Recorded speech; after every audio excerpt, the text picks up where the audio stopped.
जनता दी अदालत 'ਚ पहुंचे दिल्ली के मुख मंत्री अरविंद केजरीवाल। मुख मंत्री के अहुदे तो अस्तीफा देने का किया ऐलान। 2 दिन बाद अरविंद केजरीवाल दे देंगे अस्तीफा। PMLA केस 'ਚ जमानत मिलने तो बाद किया ऐलान। दिल्ली के मुख मंत्री अरविंद केजरीवाल ने अज अपने संबोधन दौरान एक बड़ा ऐलान करते हुए मुख मंत्री के अहुदे तो अस्तीफा देने का ऐलान किया है। अरविंद केजरीवाल 2 दिन बाद अपना अस्तीफा सौंप देंगे ते विधायक दल की मीटिंग 'ਚ नवे मुख मंत्री का नाम तय किया जाएगा। पिछले कई दिनों तो बीजेपी वालों लगातार दिल्ली के मुख मंत्री अरविंद केजरीवाल के अस्तीफे की मांग की जा रही थी। अरविंद केजरीवाल जदों जेल गए, बीजेपी ने उदों भी राष्ट्रपति को लैटर लिखा सी कि अरविंद केजरीवाल को अस्तीफा देना चाहिए। बीजेपी वालों वार-वार केजरीवाल से करप्शन के इल्जाम लाए जा रहे थे, पर हुण PMLA कानून तहत अरविंद केजरीवाल को जमानत मिल गई है। वर्करां नूं संबोधन करते हुए अरविंद केजरीवाल ने कहा कि वो 2 दिन बाद अस्तीफा सौंप देंगे। आज मैं आपकी अदालत में आया हूं, जनता की अदालत में आया हूं, आपसे पूछने के लिए आया हूं, क्या आप केजरीवाल को ईमानदार मानते हो कि गुनहगार मानते हो?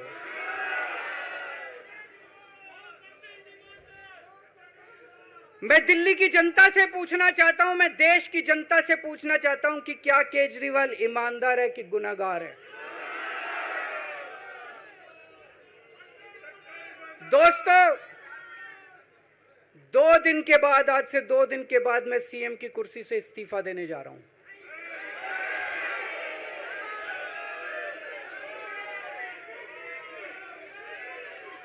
और मैं तब तक CM की कुर्सी पे नहीं बैठूंगा जब तक जनता अपना फैसला ना सुना दे। मैं जनता के बीच में जाऊंगा, गली गली में जाऊंगा, घर घर में जाऊंगा, और जब तक जनता अपना फैसला ना सुना दे कि केजरीवाल ईमानदार है, तब तक मैं CM की कुर्सी के ऊपर नहीं बैठूंगा।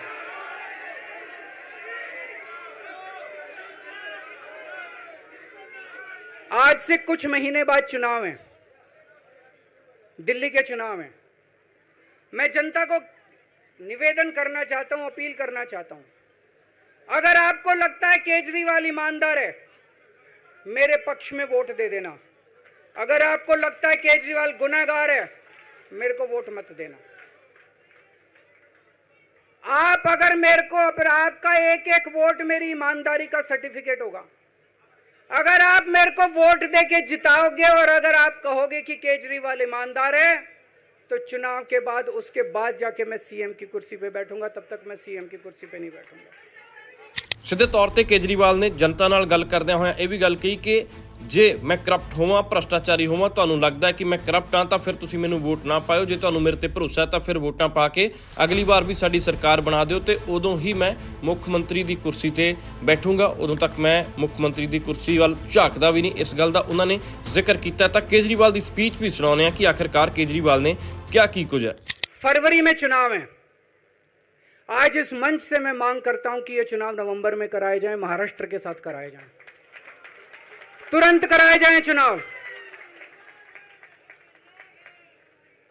और जब तक आपका फैसला नहीं आएगा, तब तक मैं जिम्मेदारी नहीं संभालूंगा। और मैं, जब तक चुनाव नहीं होते, मैंने जैसे बताया 2 दिन के बाद मैं अपना इस्तीफा दूंगा। जब तक चुनाव नहीं होते, तब तक मेरी जगह आम आदमी पार्टी से कोई और मुख्यमंत्री बनेगा। अगले 2-3 दिन के अंदर विधायक दल की मीटिंग होगी और विधायक दल की मीटिंग में अगले मुख्यमंत्री के नाम का तय किया जाएगा। मैं मनीष जी से बात कर रहा था, जो पीड़ा मेरे मन में है वो पीड़ा मनीष जी के मन में भी है। इनके लिए भी वही सब कहा गया जो मेरे लिए कहा गया है। मनीष जी का भी कहना है कि ये दिल्ली के उप मुख्यमंत्री और शिक्षा मंत्री और मंत्री का पद तभी संभालेंगे जब दिल्ली की जनता कहेगी कि मनीष सिसोदिया ईमानदार है। तो मैं और मनीष सिसोदिया, हम दोनों का फैसला आपके हाथ में है, जनता के हाथ में है। हम दोनों जनता की अदालत में जा रहे हैं, गली गली जाएंगे, जनता के बीच में जाएंगे और उनसे पूछेंगे, अगर जनता कहेगी ईमानदार है तो हम आके इसकी कुर्सी पे बैठेंगे। ਆਪਣੇ ਸੰਬੋਧਨ ਦੌਰਾਨ ਕੇਜਰੀਵਾਲ ਨੇ ਇਸ ਗੱਲ ਦਾ ਵੀ ਜ਼ਿਕਰ ਕੀਤਾ ਤੇ ਬੀਜੇਪੀ ਬਾਰੇ ਉਹਨਾਂ ਨੇ ਕਿਹਾ ਕਿ ਬੀਜੇਪੀ ਚਾਹੁੰਦੀ ਸੀ ਕਿ ਕੇਜਰੀਵਾਲ ਤੇ ਕੇਸ ਦਰਜ ਕਰਕੇ ਦਿੱਲੀ 'ਚ ਇਹਨਾਂ ਦੀ ਸਰਕਾਰ ਡੇਗ ਦਿੱਤੀ ਜਾਏ ਤੇ ਉਹਨਾਂ ਦੀ ਪਾਰਟੀ ਨੂੰ ਖਤਮ ਕਰ ਦਿੱਤਾ ਜਾਵੇ, ਪਰ ਇਸ ਗੱਲ ਨੂੰ ਸਮਝਦਿਆਂ ਹੋਇਆਂ ਜੇਲ੍ਹ 'ਚ ਰਹਿੰਦਿਆਂ ਹੋਇਆਂ ਉਹਨਾਂ ਨੇ ਅਸਤੀਫਾ ਨਹੀਂ ਦਿੱਤਾ। ਜੇਲ੍ਹ ਤੋਂ ਬਾਹਰ ਆਉਂਦੇ ਹੀ ਅਸਤੀਫੇ ਦਾ ਐਲਾਨ ਕਰਕੇ ਕੇਜਰੀਵਾਲ ਨੇ ਜਨਤਾ ਦਾ ਰੁਖ ਕੀਤਾ ਤੇ ਜਨਤਾ ਨੂੰ ਕਿਹਾ ਕਿ ਜੇ ਜਨਤਾ ਚਾਹੁੰਦੀ ਹੈ ਕਿ ਕੇਜਰੀਵਾਲ ਹੀ ਮੁੱਖ ਮੰਤਰੀ ਬਣੇ, ਕੇਜਰੀਵਾਲ ईमानदार है, केजरीवाल करप्ट नहीं है, जे तुहानू भरोसा है तां ही सानू चुनियो, नहीं तो फिर सानू ना चुनियो। मुझे जेल क्यों भेजा इन लोगों ने? ऐसा नहीं कि केजरीवाल ने कोई भ्रष्टाचार किया, वो इनको भी पता है, मेरे को भी पता है, आपको भी पता है। इन्होंने जेल क्यों भेजा मेरे को? इनका मकसद था आम आदमी पार्टी को तोड़ना। इनका मकसद था केजरीवाल के हौसले को तोड़ना, केजरीवाल की हिम्मत को तोड़ना। इन्होंने फॉर्मूला बना रखा है। आप देख रहे हो किस तरह से एमएलए तोड़ दो, एमएलए खरीद लो, ईडी भेज के डरा दो, सीबीआई भेज के डरा दो, फर्जी केस कर दो, जेल में डाल दो, पार्टी तोड़ दो। महाराष्ट्र में कैसे उन्होंने दो राष्ट्रीय पार्टियां तोड़ दी, पार्टी तोड़ दो, सरकारें गिरा दो और अपनी सरकार बना लो। इनको यह लग रहा था केजरीवाल को जेल भेज देंगे तो दिल्ली में इनकी पार्टी टूट जाएगी, दिल्ली में बीजेपी की सरकार बना लेंगे। इनको लग रहा था पंजाब की सरकार तोड़ के पंजाब में हम अपनी सरकार बना लेंगे, इनके एमएलए तोड़ लेंगे। लेकिन हमारी पार्टी नहीं टूटी, हमारे एमएलए नहीं टूटे, हमारे एमएलए तो छोड़ो, कार्यकर्ता भी नहीं टूटे। इनकी बड़ी बड़ी साजिशों के खिलाफ, बड़े बड़े षड्यंत्रों के खिलाफ केवल आम आदमी पार्टी में ताकत है जो आज इनका सामना कर रही है। इनको लगा केजरीवाल के हौसले तोड़ देंगे।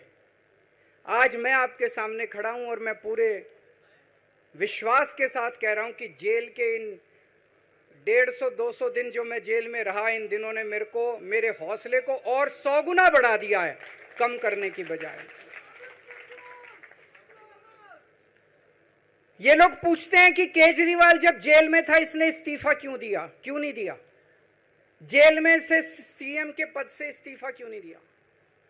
मैंने इस्तीफा इसलिए नहीं दिया क्योंकि मैं देश के जनतंत्र को बचाना चाहता था। इन्हें जो इतने फॉर्मूले बना रखे हैं, एमएलए तोड़ दो, पार्टियां तोड़ दो, एमएलए खरीद लो, डरा दो, अब एक फॉर्मूला और इन्होंने नया बनाया है। जहां जहां ये चुनाव हारे वहां वहां के मुख्यमंत्री पे फर्जी केस करके उसको गिरफ्तार कर लो और उसकी सरकार गिरा दो। अगर मैं इस्तीफा दे देता, अगर मैं हेमंत सोरेन साहब ने इस्तीफा दिया, मैं भी इस्तीफा दे देता। इन्होंने सीतारमैया पे भी अभी केस किया है, सीतारमैया साहब के ऊपर। इन्होंने पिनाराई विजयन के ऊपर भी केस कर रखे हैं, ममता दीदी के ऊपर केस कर रखे हैं। ये एक ऑपोजिशन के मुख्यमंत्री को नहीं छोड़ते, एक एक को पकड़ के फर्जी केस कर करके उनको जेल में डाल देते और एक एक की सरकार गिरा देते। मैं जेल में गया, अभी 10 दिन पहले सुप्रीम कोर्ट की एक बेंच ने पूछा सरकार से कि जेल के अंदर से सरकार क्यों नहीं चल सकती। बड़ा आप लोगों ने अखबार में, सुप्रीम कोर्ट ने पूछा है केंद्र सरकार से कि जेल के अंदर से सरकार क्यों नहीं चल सकती, तो जेल के अंदर से सरकार साबित कर दिया हमने। अब मैं देश के सारे नॉन बीजेपी मुख्यमंत्रियों से हाथ जोड़ के विनती करना चाहता हूं, अब अगर प्रधानमंत्री जी हिम्मत करें आप पे फर्जी केस करके आपको जेल में डालें, इस्तीफा मत देना, किसी हालत में इस्तीफा मत देना। जेल से सरकार चलाना हम सबको मिलके, ऐसा नहीं कि हम पद के लालची हैं, ऐसा नहीं कि मुख्यमंत्री पद हमारे लिए महत्वपूर्ण है, इसलिए क्योंकि हमारे लिए हमारा संविधान जरूरी है, हमारा देश जरूरी है, जनतंत्र जरूरी है। ਇਸ ਦੇ ਨਾਲ ਅਖੀਰ ਦੇ ਵਿੱਚ ਦਿੱਲੀ ਦੇ ਲੋਕਾਂ ਨਾਲ ਸੰਵਾਦ ਕਰਦਿਆਂ ਹੋਏ ਕੇਜਰੀਵਾਲ ਨੇ ਆਪਣੀ ਸਰਕਾਰ ਵੱਲੋਂ ਕੀਤੇ ਹੋਏ ਕੰਮ ਵੀ ਗਿਣਾਏ। ਉਹਨਾਂ ਨੇ ਕਿਹਾ ਕਿ ਇਹ ਸਾਡਾ ਸਟਾਈਲ ਹੈ, ਸਾਨੂੰ ਪਤਾ ਸੀ ਕਿ ਕਿਸ ਤਰੀਕੇ ਦੇ ਨਾਲ ਲੋਕਾਂ ਨੂੰ ਸਹੂਲਤਾਂ ਦਿੱਤੀਆਂ ਜਾ ਸਕਦੀਆਂ ਨੇ, ਅਸੀਂ ਕਰਪਟ ਨਹੀਂ ਆ, ਅਸੀਂ ਕਰਪਸ਼ਨ ਨਹੀਂ ਕੀਤਾ, ਇਸੇ ਕਰਕੇ ਅਸੀਂ ਦਿੱਲੀ 'ਚ ਵਿਕਾਸ ਕੀਤਾ। ਉਹਨਾਂ ਦੇ ਵਿੱਚ ਦਿੱਲੀ ਦੇ ਹਸਪਤਾਲਾਂ ਨੂੰ ਠੀਕ ਕਰਨਾ ਹੋਵੇ, ਭਾਵੇਂ ਸਕੂਲਾਂ ਨੂੰ ਠੀਕ ਕਰਨਾ ਹੋਵੇ, ਇਸ ਦੇ ਨਾਲ ਬਿਜਲੀ ਫ੍ਰੀ ਕਰਨ ਦੀ ਗੱਲ ਹੋਵੇ, ਸਫ਼ਰ ਫ੍ਰੀ ਕਰਨ ਦੀ ਗੱਲ ਹੋਵੇ, तमाम ਕੰਮ ਗਿਣਾਉਂਦੇ ਹੋਏ ਕੇਜਰੀਵਾਲ ਨੇ ਕਿਹਾ ਕਿ ਜੇ ਅਸੀਂ ਕਰਪਟ ਹੁੰਦੇ ਤਾਂ ਦਿੱਲੀ ਦਾ ਇੰਨਾ ਵਿਕਾਸ ਨਾ ਕਰ ਪਾਉਂਦੇ। आज अगर किसी के घर में कोई बीमार हो जाए, प्राइवेट में ले जाओ, लाखों लाखों रुपए खर्च हो जाते हैं। अगर थोड़ी सी सीरियस बीमारी हो, छोटी सी बीमारी हो, 10-15 हजार रुपए कहीं नहीं गए, इन बड़े बड़े अस्पतालों में ले जाओ। दिल्ली के अंदर हर सरकारी अस्पताल को शानदार बनाया, नए नए सरकारी अस्पताल खोले, गली गली में मोहल्ला क्लिनिक खोला, लोगों की चाहे अमीर हो चाहे गरीब हो सबका इलाज, सबकी दवाइयां, सबके टेस्ट, पूरा इलाज मुफ्त कर दिया। क्यों? क्योंकि हम ईमानदार हैं। आज दिल्ली की महिलाएं जब बस में सफर करती हैं उनकी टिकट नहीं लगती। बाकी देश की सरकारें घाटे में चल रही हैं, दिल्ली की सरकार ये सब सुविधा देने के बावजूद फायदे में चल रही है। क्यों? क्योंकि हम ईमानदार हैं। आज दिल्ली के अंदर इतनी सुविधाएं, 24 घंटे बिजली आती है आज दिल्ली में, पहले 8-8 घंटे के पावर लगते थे। हम ये कर पाए क्योंकि हम ईमानदार हैं। आज दिल्ली के लोगों को फ्री बिजली मिल रही है, कैसे? क्योंकि हम ईमानदार हैं। आज दिल्ली में जगह जगह सीसीटीवी कैमरे लग गए, स्ट्रीट लाइट्स लग रही हैं, लोगों को तीर्थ यात्रा कराई जा रही है। इतने कच्ची कॉलोनियों के अंदर पिछले 75 साल में इतनी सड़कें और गलियां नहीं बनी जितनी पिछले 10 साल के अंदर में सड़कें और गलियां बना दी। 75 साल के अंदर दिल्ली में इतनी पानी की पाइपलाइन नहीं डली जितने पिछले 10 साल के अंदर पानी की पाइपलाइन डाल दी। कहां से आया पैसा? क्यों? क्योंकि हम ईमानदार हैं। आपको लग रहा होगा अभी अभी जेल से रिहा होके आया है, ये कैसा क्यों बोल रहा है? अभी अभी जेल से रिहाई होके आया है, अब ये इस्तीफा क्यों दे रहा है? इन्होंने मेरे ऊपर आरोप लगाया है। इन्होंने आरोप लगाया है कि केजरीवाल चोर है। इन्होंने आरोप लगाया है केजरीवाल भ्रष्टाचारी है। इन्होंने आरोप लगाया है केजरीवाल ने भारत माता के साथ धोखा किया है।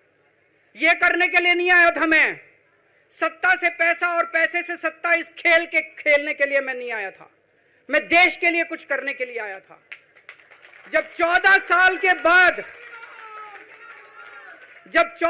के बाद भगवान राम वनवास से लौटे, सीता मैया को अग्नि परीक्षा देनी पड़ी थी। आज मैं जेल से आया हूं, मैं अपनी अग्नि परीक्षा देने के लिए तैयार हूं।